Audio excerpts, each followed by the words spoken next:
दोस्तों, आज की कहानी में गौतम बुद्ध ने मन को ध्यान में कैसे लगा और मन को एकाग्र कैसे करे, यानी मन को एक समय में एक ही काम पर पूरी तरह से कैसे लगाए, ये गौतम बुद्ध ने बड़ी ही सरलता से इस कहानी में बताया है। तो कहानी को शुरू करने से पहले इस वीडियो को लाइक करके चैनल को सब्सक्राइब कर दीजिए और बेल वाले आइकन को ऑल पर सिलेक्ट कर ले ताकि आपको इसी तरह की बुद्धा स्टोरी मिल सके। दोस्तों, एक समय की बात है। एक नगर में एक बहुत ही प्रसिद्ध बौद्ध भिक्षु रहा करते थे। वो बहुत ही विद्वान और बहुत ही ज्ञानी थे। लोग उनके पास बहुत दूर दूर से अपनी समस्या का समाधान पाने के लिए आया करते थे। उनके आश्रम में उनके शिष्य उनके साथ रहा करते थे। एक दिन की बात है, भिक्षु अपने आश्रम में टहल रहे थे। तभी उन्होंने देखा कि उनका एक शिष्य संस्कृत के कुछ श्लोकों को एक पन्ने से दूसरे पन्ने में लिखने की कोशिश कर रहा था, लेकिन बार बार गलती होने के कारण उसे वह काम दोबारा करना पड़ रहा था। कई बार प्रयास करने के बाद आखिरकार वह थक गया और हार मान ली। तभी उस शिष्य की नजर उन गुरुवर पर पड़ी। वह शिष्य गुरुवर के पास गया और उनको प्रणाम किया और अपनी समस्या को बताते हुए वह उन गुरुवर से कहता है, हे गुरुवर, मैं एक श्लोक को करीब 2 घंटे से एक नए पन्ने में बार बार उतारने की कोशिश कर रहा हूँ, लेकिन ना जाने क्यों बार बार मुझसे गलती होती जा रही है। ना जाने क्यों बार बार मेरा मन भटक जा रहा है। मैं हर बार अपने मन को एकाग्र करने की कोशिश कर रहा हूं, पर बार बार मुझसे गलती होती ही जा रही है। इसीलिए हर बार मुझको यह काम नए सिरे से शुरू करना पड़ रहा है। आखिर ऐसा क्यों हो रहा है? इसका जवाब देते हुए वह गुरुवर अपने शिष्य से कहते हैं, ऐसा सिर्फ ध्यान की कमी के कारण होता है, क्योंकि एक साधारण इंसान अपने मस्तिष्क की लगभग 90% ऊर्जा ऐसे ही व्यर्थ कर देता है। इसी कारण से उसका मन अपने किसी भी कार्य में नहीं लग पाता और यही वजह है कि उनसे बार बार गलतियां होती रहती है और वह चाहकर भी उन गलतियों को सुधार नहीं पाते। और वहीं पर एक एकाग्र मन वाला व्यक्ति उस कार्य को बड़ी सरलता और सहजता से कर लेता है और इसके पीछे भी कई कारण हैं। तभी वह शिष्य गुरु से पूछता है, ऐसे कौन से कारण हैं गुरुवर? तभी वह गुरुवर अपने शिष्य से पहला कारण बताते हुए कहते हैं, आप लिखते वक्त जरूर किसी और घटना के बारे में सोचते हो। तब शिष्य सिर हिलाते हुए कहता है, जी गुरुवर, आप बिल्कुल सही कह रहे हैं। आज सभी की छुट्टी है और सभी अपने अपने कामों से बाहर गए हैं, लेकिन मुझे यह काम मिला है और मुझे इस काम को पूरा करना है। शायद यही कारण है कि मैं ठीक से मन नहीं लगा पा रहा। इसके बाद वो शिष्य कहता है, हे गुरुवर, यदि हमारा मन कहीं ना लगे और हम किसी भी कार्य को सही ढंग से ना कर पाए, तो ऐसी स्थिति में हम अपने ध्यान को कैसे बढ़ा सकते हैं? इसका जवाब देते हुए वह गुरुवर अपने उस शिष्य से कहते हैं, मैं तुम्हें कुछ ऐसे तरीके बताने जा रहा हूं जिसे यदि तुम अपने ध्यान में रखोगे तो तुम अपनी ध्यान की शक्ति को बड़ी आसानी से बढ़ा पाओगे, किसी भी कार्य में गहराई से मन लगा पाओगे। आगे गुरुवर सबसे पहला तरीका बताते हुए कहते हैं, जब भी तुम्हारा मन किसी भी कार्य में ना लगे तो सबसे पहले तुम एक गहरी सांस लो और गहरी सांस छोड़ो। ऐसा करीब 5 बार करो और अपने ध्यान को अन्य चीजों और कामों से हटाकर सिर्फ अपने सांसों पर लाओ। आगे गुरु तरीका बताते हुए कहते हैं, जब भी तुम कोई कार्य कर रहे हो तो तुम अपनी सारी इंद्रियों को एक काम में जोड़ने का प्रयास करो। जैसे कि अभी तुम लिखने का प्रयास कर रहे थे, तो लिखते वक्त जब कलम तुम हाथों में पकड़ते हो, जो अपनी उंगलियों के बीच में उस कलम का स्पर्श महसूस करो। अपनी आंखों से शब्दों को बनते हुए देखो और लिखते वक्त कलम और कागज के घर्षण से जो आवाज उत्पन्न हो रही है उस पर ध्यान केंद्रित करो। उसे ध्यान से सुनो, या फिर तुम लिखते समय शब्दों का उच्चारण अपने मन के भीतर गूंजता हुआ महसूस करो और अब अपनी नाक से उस स्याही की गंध को महसूस करो। ऐसा करने से तुम्हारी सारी इंद्रियां एकजुट हो जाएंगी और एक ही काम में जुड़ जाएंगे। आगे गुरुवर कहते हैं कि अपने काम से पूरी तरह से जुड़ जाओ और अपने काम के साथ अपनी सारी इंद्रियों को जोड़ने के बाद तुम्हारा ध्यान अत्यधिक गहरा हो जाएगा। इसका अर्थ यह हुआ कि तुम काम के साथ एक हो चुके हो, यानी कि तुम काम के साथ पूरी तरह से खो चुके हो। और जब तुम किसी कार्य को इस प्रकार करोगे तो तुम्हें समय का पता भी नहीं चलेगा और तुम्हारे कार्य में कोई भी गलती नहीं होगी। गुरु कहते हैं कि लेकिन मेरी एक बात और याद रखना, तुम यदि बीच बीच में तुम्हारा मन भटकने लगे, तुम्हारे मन में तरह तरह के विचार उठने लगे और तुम्हारा मन यहां वहां भागने लगे तो डरना मत। तुम दोबारा से निश्चय करना और दोबारा से ध्यान लगाने का प्रयास करना। देखते ही देखते तुम इस अभ्यास में निपुण हो जाओगे और तुम्हारा ध्यान गहरा होता चला जाएगा। उस शिष्य ने उन गुरुवर की सारी बातें ध्यान पूर्वक सुनी और उसके बाद उसने ऐसा ही किया और देखते ही देखते वह अपने कार्य में इतना खो गया कि जहां जहां वह गलतियां कर रहा था वहां पर अब उससे कोई भी गलतियां नहीं हो रही थी और वह अपना सारा कार्य एक बार में ही पूरा कर लिया। और ऐसा इसलिए हो पाया कि हमारा सारा ध्यान हमारी इंद्रियों में बंटा होता है और इसीलिए हमारी पूरी इंद्रियों को एक कार्य में लगाना बहुत आवश्यक होता है, क्योंकि यदि हमारा ध्यान इंद्रियों में बंटा रहेगा तो हमारा मन भटकता ही रहेगा। जहां जहां भी हमारी इंद्रियां भागी वहां वहां हमारा मन भी भागता रहेगा। लेकिन वहीं पर यदि आपने अपनी सारी इंद्रियों को एक ही कार्य पर लगा दिया तो आपका मन भटकना बंद हो जाएगा और इस समय आप बहुत ही अत्यधिक गहरे ध्यान में चले जाएंगे। किंतु साधारण मन इसे बहुत देर तक साध नहीं सकता, लेकिन इस तरह बार बार और निरंतर अभ्यास करने से मन ध्यान को साधना सीख जाता है और आपका ध्यान अत्यधिक गहरा होने लगता है और आपको उस कार्य में रुचि भी आने लगती है। और जब भी आप उस कार्य में पूरी तरह से खो जाते हैं तो आपको समय का भी पता नहीं लगता और आपका कार्य भी अच्छी तरह से और सफलतापूर्वक हो जाता है। वहीं गुरुवर अपने शिष्य को सारी बातें बताकर ध्यान में लीन हो गए, लेकिन तभी वहां पर एक युवक आया और उस युवक ने उन गुरुवर को प्रणाम किया। तभी गुरुवर ने आंखें खोली। इस पर वह युवक कहता है, हे गुरुवर, मैं आपके पास बहुत दूर से आया हूं। मैंने आपके बारे में तरह तरह की बातें सुनी है। मैंने सुना है कि आप सभी की समस्याओं का समाधान करते हैं गुरुवर।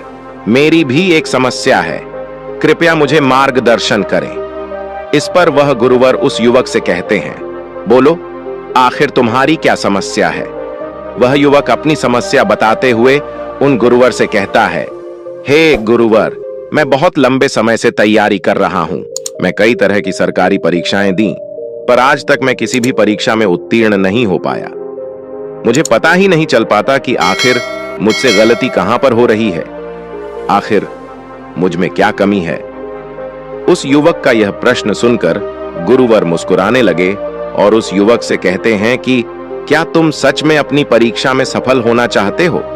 इसका जवाब देते हुए वह युवक कहता है कि हाँ गुरुवर, मैं अपनी परीक्षा में सफल होना चाहता हूं, इसीलिए तो इतनी दूर से चलकर आपके पास आया हूं। कृपा करके आप मेरा मार्गदर्शन करें। तभी वह गुरु अपने स्थान से उठे और उस युवक का हाथ पकड़कर एक कुएं के पास ले गए। कुएं के पास पहुंचकर गुरुवर ने उस युवक के हाथ में घड़ा थमा दिया और उस युवक से बोले, इस घड़े में पानी भरकर वापस आश्रम में लेकर आओ। इतना कहकर वह गुरुवर वापस आश्रम लौट गए। वहीं युवक इस कुएं के पास खड़ा यह सोच रहा था, भला इस घड़े में पानी भरकर आश्रम ले जाने से मेरे प्रश्न का उत्तर कैसे मिलेगा। आखिर मुझे कैसे पता चलेगा कि परीक्षा में कैसे पास हो सकता हूं। लेकिन उस युवक के पास और कोई विकल्प भी नहीं था। इसीलिए जैसा कि गुरुवर ने कहा था कि मटके से पानी भरकर आश्रम तक लाना है, वो एक कुएं से पानी खींचा और मटके में पानी भर लिया। लेकिन यह क्या, मटके में तो कई छोटे छोटे छेद है जिसमें से धीरे धीरे पानी रिस रहा है। वहीं युवक मन ही मन सोचने लगा कि मटकी में तो छेद है, मैं आश्रम तक इसमें पानी भरकर कैसे ले जाऊंगा। परंतु वह युवक मन ही मन सोचने लगा कि मटकी में छेद बहुत छोटे हैं। यदि मैं इसमें पानी भर के जल्दी जल्दी आश्रम तक ले जाऊं तो इसमें से पानी भी कम गिरेगा और आश्रम भी जल्दी पहुंच जाऊंगा। ये सोचकर वह युवक उस घड़े को उठाया और दौड़ता हुआ जल्दी जल्दी उन गुरुवर के पास पहुंचा। परंतु जब तक वह आश्रम पहुंचता वह पूरी तरह से भीग चुका था और मटके में पानी सिर्फ नाम मात्र का ही बचा था। इसे देखकर वह गुरुवर मुस्कुराने लगे और उस युवक से कहते हैं कि मन का भटकना बहुत बड़ी बीमारी है और तुम्हारे साथ भी यही हो रहा है। तुम्हारे मन में भी विभिन्न प्रकार के विचार हैं, अर्थात तुम एक समय में कई सारे विचार सोच रहे हो, जिसका कारण लगातार तुम्हारी मानसिक ऊर्जा व्यर्थ हो रही है और इसीलिए तुम मेहनत करते हुए भी कोई भी परिणाम प्राप्त नहीं कर पा रहे हो। जैसा कि उस मटके में कई बार एक छेद थे और तुमने सोचा कि तुम जल्दी जल्दी इस मटके को लेकर आश्रम तक पहुंच जाओगे, जो तुम्हारा लक्ष्य था। लेकिन तुमने देखा कि वह सारा पानी धीरे धीरे करके उस मटके से नीचे गिरता चला गया और अंत तक उस मटके में केवल नाम मात्र का ही पानी बचा था। इसीलिए अपने मन को भटकने से रोको, क्योंकि ध्यान के बिना कोई भी कार्य पूरा नहीं किया जा सकता है। इस पर कुछ लोगों का मानना है कि कुछ काम केवल शारीरिक शक्ति से ही होते हैं, लेकिन याद रखें कि शरीर भी मन के आदेशों से ही चलता है। इसीलिए सारे काम मानसिक शक्ति से ही संभव हो पाते हैं। यदि कोई लकड़हारा लकड़ी काटते समय ध्यान न रखें तो वह एक ही जगह पर कुल्हाड़ी नहीं चला सकता, और ऐसा भी हो सकता है कि वह खुद को चोट भी पहुंचा ले। इसीलिए जानकारी और हर कार्य का मूल तत्व है ध्यान। और यदि तुम अपने जीवन में कुछ बड़ा हासिल करना चाहते हो, इस परीक्षा में सफल होना चाहते हो, तो तुम्हें एक ही जगह पर ध्यान लगाना सीखना होगा, क्योंकि तुम जैसी आदत डालोगे वैसा ही तुम्हारा मन बनता चला जाएगा। इसीलिए जब भी तुम छोटे से छोटा भी कार्य करो तो उसे पूरा मन लगाकर करो। ऐसा करने से हमारे मन का स्वभाव बदलने लगता है और हम किसी भी कार्य में मन लगाने लगते हैं। और यदि एक बार तुमने इसमें निपुणता हासिल कर ली तो तुम्हें सफलता अवश्य मिलेगी। तभी वह युवक उन गुरुवर से कहता है, किंतु गुरुवर, जब भी मैं पढ़ने बैठता हूं तो मन में तरह तरह के विचार आने लगते हैं। मैं उन विचारों से हटा चला जाता हूं और मैं चाहकर भी मन के विचारों को रोक नहीं पाता। ऐसी स्थिति में मैं मन के उन विचारों को कैसे छोड़ सकता हूं? इस पर वह गुरुवर मुस्कुराते हुए उस युवक के हाथ में गिलास थमाते हैं और उस गिलास को पूरा पानी से भर देते हैं और उस युवक से कहते हैं, ये गिलास जो तुम्हारे हाथ में है, इस गिलास में से एक भी बूंद पानी नीचे नहीं गिरना चाहिए, इसे पकड़ कर रखो। इस पर वह युवक कहता है, लेकिन कब तक?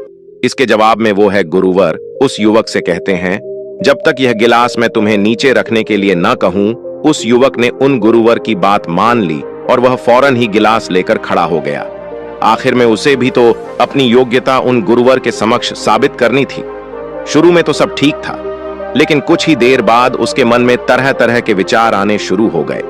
वह सोचने लगा, आखिर ये सब करने से भला क्या होगा? भले ही मैं चाहे जितनी भी कोशिश कर लूं, परंतु मेरा मन मेरे बस में नहीं आने वाला। मैं अपने मन पर नियंत्रण नहीं पा सकता, मैं कभी नहीं बदल पाऊंगा। वो लड़का यह सब सोच सोचकर मन ही मन असहज होने लगा। वह लगातार कोशिश करता रहा, लेकिन उसके शरीर के हिलने से गिलास का पानी बार बार नीचे गिर रहा था और नीचे जमीन पर फैल रहा था। ये देख गुरुवर उस युवक से कहते हैं कि बेटा, जब तक तुम्हारा मन शांत था तब तक पानी की एक भी बूंद गिलास से नीचे नहीं गिरी, लेकिन जैसे ही तुम्हारे मन में तरह तरह के विचार उठने लगे, तुम्हारा शरीर भी वैसी ही प्रतिक्रिया देने लगा और तुम्हारे शरीर की प्रतिक्रिया देने की वजह से गिलास से पानी नीचे गिरने लगा।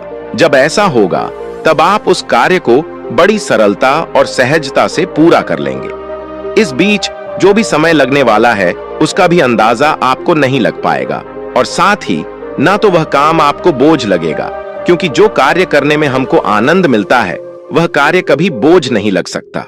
उस कार्य को आप बड़ी ही सरलता और सहजता से पूरा कर लेंगे। दूसरी बात यह है जो इस कहानी से सीखने को मिलती है कि हर जानकारी और हर कर्म का मूल तत्व है ध्यान। हमें ऐसा लगता है कि मन के छोटे छोटे भटकाव से कोई फर्क नहीं पड़ता, लेकिन बिना ध्यान के कोई भी कार्य असंभव है।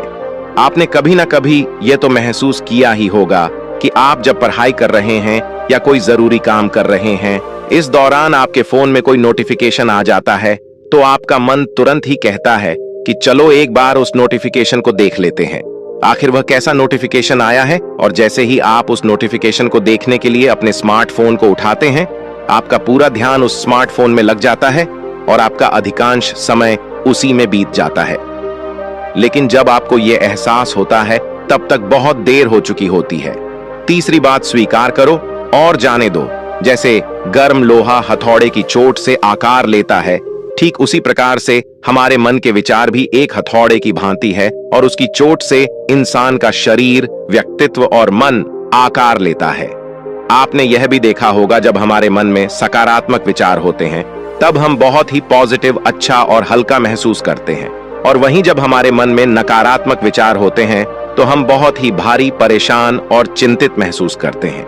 साथ ही हमारा शरीर भी बहुत थका थका महसूस करता है। इसीलिए छोटे से छोटे विचारों पर हमें ध्यान देने की आवश्यकता है। इसीलिए हमें जागरूक रहना चाहिए और इसीलिए अनचाहे विचारों को अपने मन में ना आने देना चाहिए। अनचाहे विचारों को जाने दो और अपनी सांसों पर ध्यान लगा लो। खुद को याद दिलाओ कि मैं मन नहीं हूं, मैं तो मन को देख रहा हूं। मैं सांस नहीं हूं बल्कि मैं सांसों को देख रहा हूं। जो भी विचार आए उसे स्वीकार करो और जाने दो। ऐसा करने से मनचाहे विचारों से मुक्त हो जाएगा और आप पानी में एक पत्ते की तरह पानी के ऊपर तैरने लगेंगे, जिससे आप आनंदित और खुश महसूस कर पाएंगे। आपका शरीर हमेशा तंदुरुस्त और स्फूर्ति महसूस कर पाएगा और ना ही आपका मस्तिष्क के किसी भी प्रकार के तनाव और चिंता में डूब पाएगा। इस प्रकार आप सही निर्णय भी ले पाएंगे और आपका ध्यान भी गहरा होता चला जाएगा। देखते ही देखते आप हर काम में मन भी लगा पाएंगे और आप हर किसी काम में सफलता भी हासिल कर पाएंगे। जैसा भी आप चाहोगे आप वैसा कर पाएंगे। दोस्तों, आज की इस कहानी से आपने क्या सीखा, वो ही हमें कमेंट बॉक्स में जरूर लिखकर बताइएगा और साथ ही साथ यह कहानी उस व्यक्ति को शेयर कीजिएगा जिसको यह कहानी सुनने की जरूरत है। और इसके बाद वीडियो को लाइक करके चैनल को सब्सक्राइब कर लीजिएगा और बेल वाले आइकन को ऑल पर सिलेक्ट कर ले ताकि आपको इसी तरह की बुद्धा स्टोरी मिल सके। फिर मिलते हैं ऐसे ही एक और प्रेरणादायक कहानी के साथ। तब तक के लिए अपना ख्याल रखिएगा। धन्यवाद। नमो बुद्धाय।